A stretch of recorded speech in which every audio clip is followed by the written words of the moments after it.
As Hong Kong continues to be on the boil, at least 6 people have been injured in a knife attack, including a local politician whose ear has been bitten off. The attack took place at the City Plaza Mall in the Tai Kwu district. According to local media agencies, the attacker is suspected to be a pro-Beijing supporter. The Hong Kong anti-government protesters crowded shopping malls a day after various parts of the city became a battleground once again. In the 5 months of the Hong Kong unrest, more than 3,000 people have been detained so far.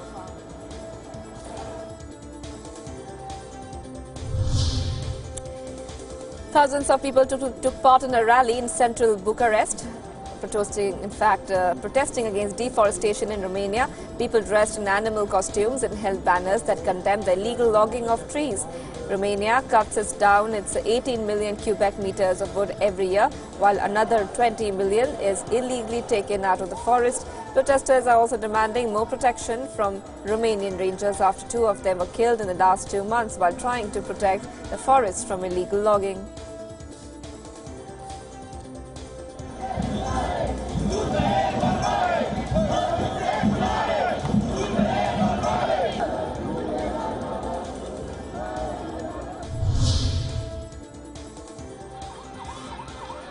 Hundreds of Chileans took to the streets again amid the continuing protest that has shaken the country and forced the cancellation of 2 major international summits scheduled for Santiago. Groups of demonstrators hurled rocks at police who dispersed a large crowd with tear gas and water cannons. At least 20 people have died and hundreds of others injured in the unrest, which started last month after the government announced a hike in subway fares.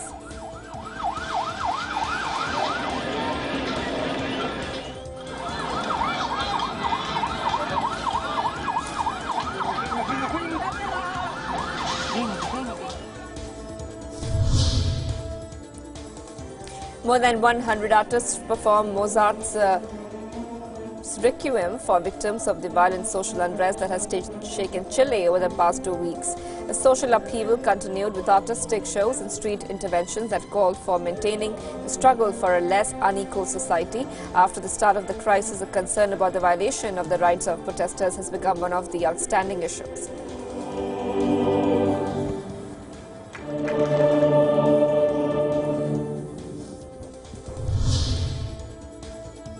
Lebanese protesters demanding the overthrow of the country's elite poured onto the streets in large numbers after the government was toppled.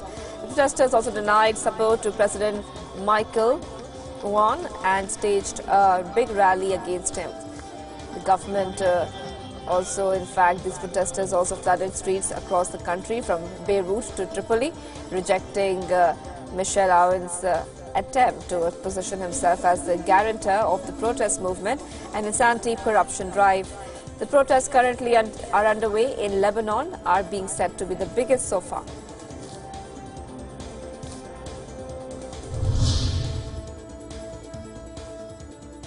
Demonstrators have shut down major streets in Iraq's capital, intensifying a weeks-long protest movement.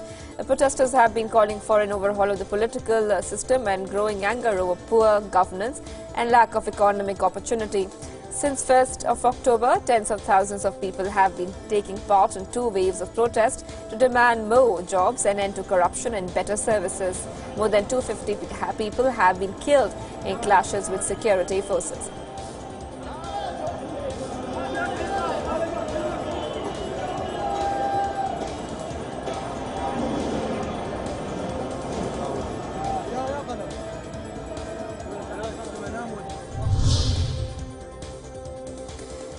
Students in Barcelona have been camping out in a university plaza since almost a week now against the jailing of 9 Catalan leaders. Despite some bad weather and rumors of police action against them, students are staying put in the 200 tents deployed on the square. A city mayor says up to 1,000 protesters have gathered for the daily rallies. The peaceful student-run camp has its own first and station press center, kitchen and pantry filled with donated goods.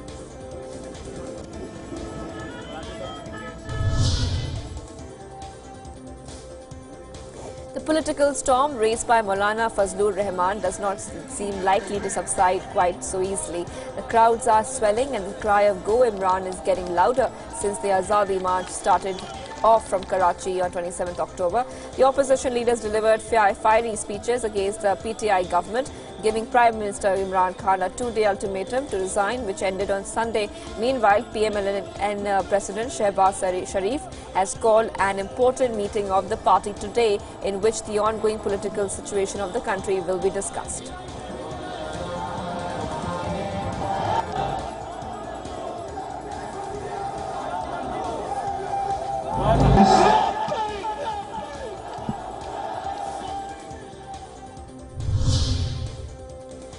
Former Pakistan Prime Minister NAWAZ Sharif continues to remain critical and his platelet count has dropped again, even as the doctors are trying to reduce a steroid dose being administered to the ailing leader. Early on Tuesday, the doctor said that Sharif's health was in a critical condition and fighting a battle for survival. Sharif, who was admitted to Lahore's Services Hospital on October 22nd, is being treated under the supervision of the Special Medical Board of the hospital.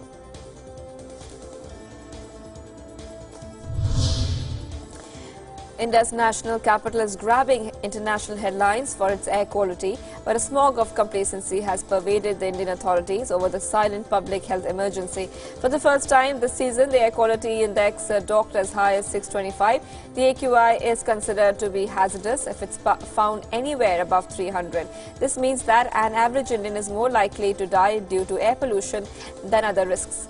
The uncontrollable climate factors such as less wind coupled with stubble burning in neighbouring Punjab and Haryana have made it worse. The Delhi government for its part has declared a public health emergency. It has banned all construction activity until November 5th.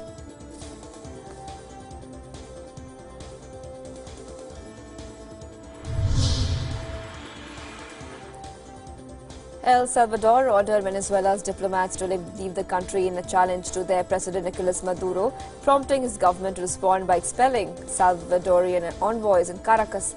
El Salvador, under its new president, is now, in fact, one of the more than 50 countries that have declared Maduro's government in Venezuela illegitimate. They have switched their recognition to his lead rival, National Assembly Speaker Juan Guaido, who has declared himself Venezuela's acting president.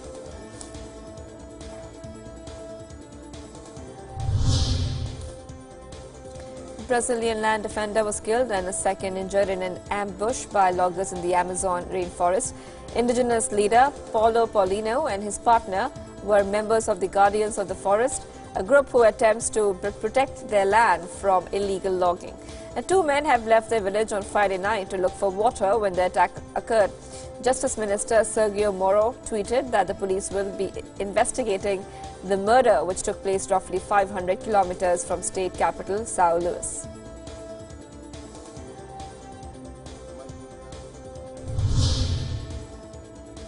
ISIS has claimed responsibility for the deadly attack on Mali army on Friday, which killed 53 soldiers and one civilian. The attack is considered to be one of the deadliest strikes against the West African country's military in recent times. The attack follows a series of jihadist raids in late September that underscore the increasing reach and sophistication of armed groups operating in the region.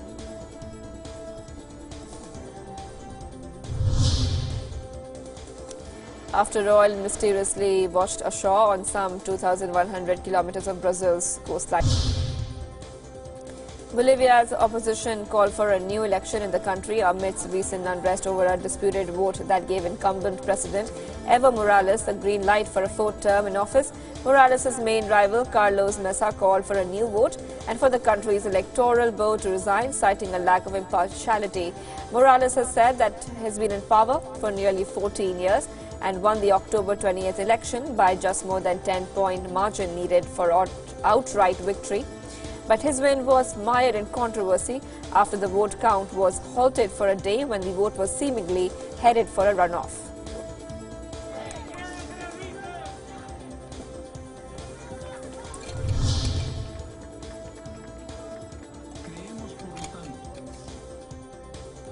US President Trump has commented on the British Prime Minister Boris Johnson. He said, and I quote here, "He's the right man for the time. I think he's doing good to do something." In fact, Johnson has played a leading role in the 2016 referendum campaign to leave the EU, became Prime Minister in July after Theresa May failed to win backing for her withdrawal agreement. He drafted a new deal with the EU last month but failed to pass legislation in Parliament on the time to meet the latest deadline.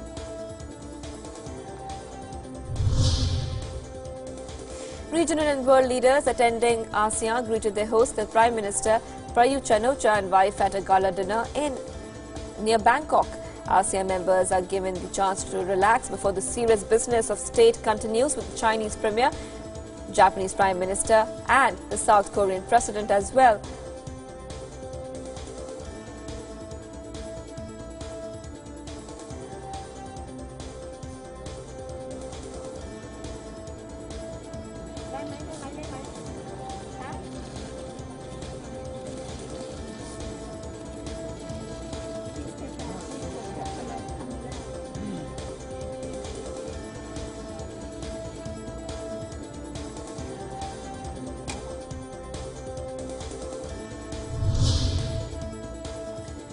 McDonald's Corporation said that the chief executive, Steve Easterbrook, was leaving the company effective immediately after a recent consensual relationship with an employee.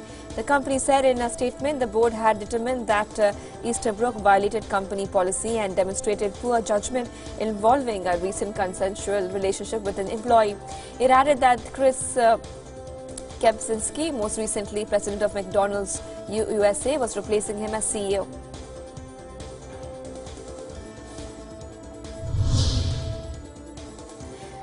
33 people, including tourists, were injured when a bus travelling from Paris to London overturned in France.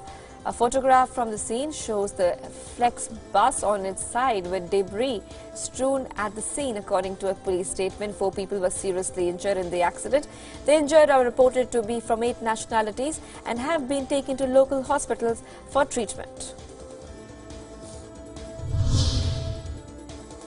French police fought running battles on Saturday night in a poor suburb northwest of Paris with groups of young men who burnt a circus school and wounded 2 officers. The trouble, which is said to be related to the pending demolition of a building block in the neighborhood of No, started with youngsters throwing Molotov cocktails in the evening.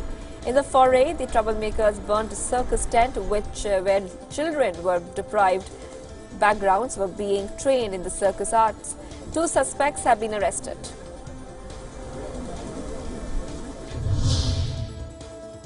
Philadelphia's skyline was marked with an unusual sight as a gusher of liquid was seen spraying from the side of a building. Authorities are unable to immediately confirm what might have caused the leak, but video of the incident quickly went viral. A social media user posted the video of the gusher of the liquid.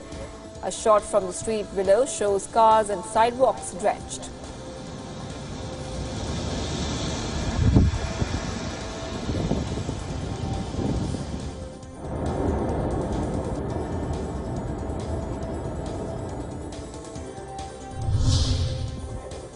An age-old crop, coffee is lending a caffeinated boost to the local economy of a remote highland town in Indonesia's Sumatra island. Coffee is described to have a strong aroma with a blend of sweetness and citrus acidity. The bean's unique taste has led to a mushrooming of local cafes and opened up opportunities for local coffee farmers. Now, due to the town's remoteness and high elevation above sea level, coffee farmers in the past had to rely on middlemen that would underpay them for their product. But the high demand and local government support has turned out very fortunate for the farmers.